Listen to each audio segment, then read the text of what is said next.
Sparkling wine, one incredible segment of the wine world. So let's make sure we have a good grasp on it.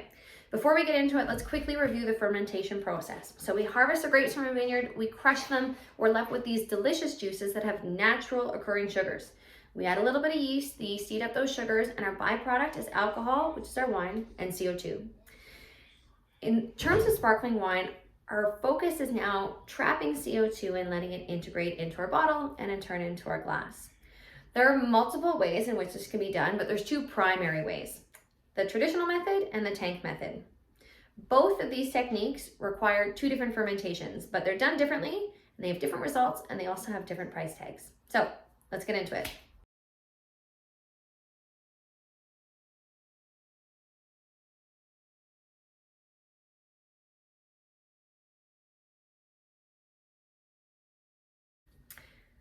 Traditional method sparkling has been made famous by Champagne, but it is a technique that's used all over the world. Two fermentations have to take place. So picture yourself being a winemaker. You harvest your grapes and you make your initial still wine. You take that wine and you fill it in a bottle. Then you add a little bit more yeast, a little bit more sugar, and you seal it up. Those yeast start to eat those sugars and a second fermentation has started. But now your CO2 has nowhere to go. As your yeast eat up all those sugars, that CO2 is trapped and takes its time to integrate itself into the wine.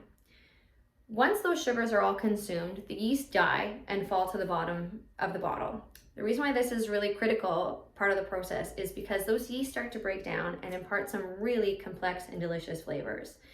It's a process that's called autolysis, and the types of flavors they leave behind are very yeasty in character. So brioche, macadamia nut, toast, bread, all of these really nice flavors that add another layer of complexity.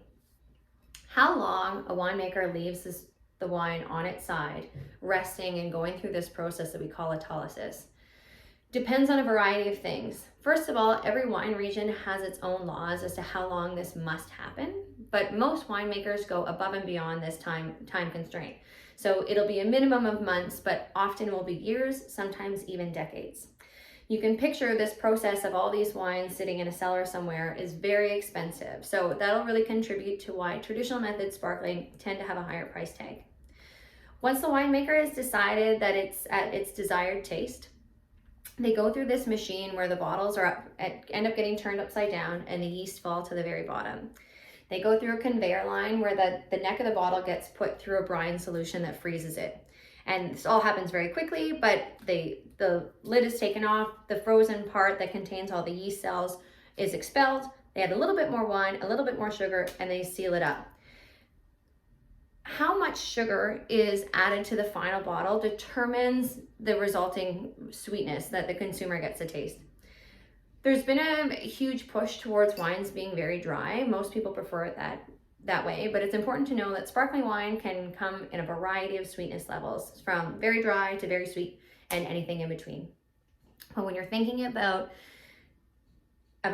traditional method, you need to think about two things. One, how time consuming and costly it is to make it, but also that the surface area of the wine that's come in contact with those yeast during that autolysis process is actually quite great. So a lot of the wine is coming in contact with the yeast. So as a result, it's going to have very high autolysis flavors, so that yeast, brioche, macadamia nut, etc.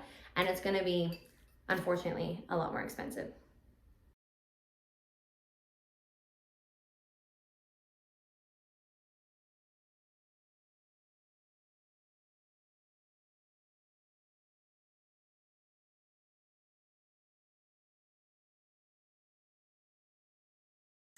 Tank method. This is a technique that was developed in the 20th century in response to the traditional method, but trying to find a way of doing it that was a lot more cost effective and a lot less labor intensive. So we're still talking about two fermentations, but that second fermentation is now happening in these large stainless steel vats. So you still have your traditional still wine, you add a little bit more yeast, you add a little bit more sugar, you seal it up, that fermentation happens and the CO2 integrates into the wine. The important part to note is now that when those dead yeast cells fall to the bottom and start to break down, they're coming in contact with much less surface area of wine than compared to when it happens in a bottle.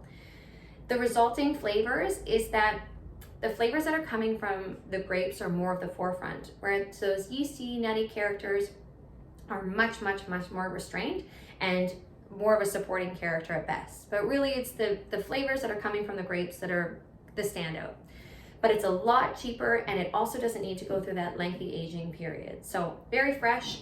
Prosecco would definitely be the most famous example of this winemaking technique. So you can think about those flavors and then about the price tag that tends to come with Prosecco. Comparatively to Champagne, which is the most traditional, most famous traditional method, where it has those much more complex yeasty characters, but much higher price tag as well. So advantages and disadvantages to both, and it's kind of nice to explore and figure out which flavor profile you like better.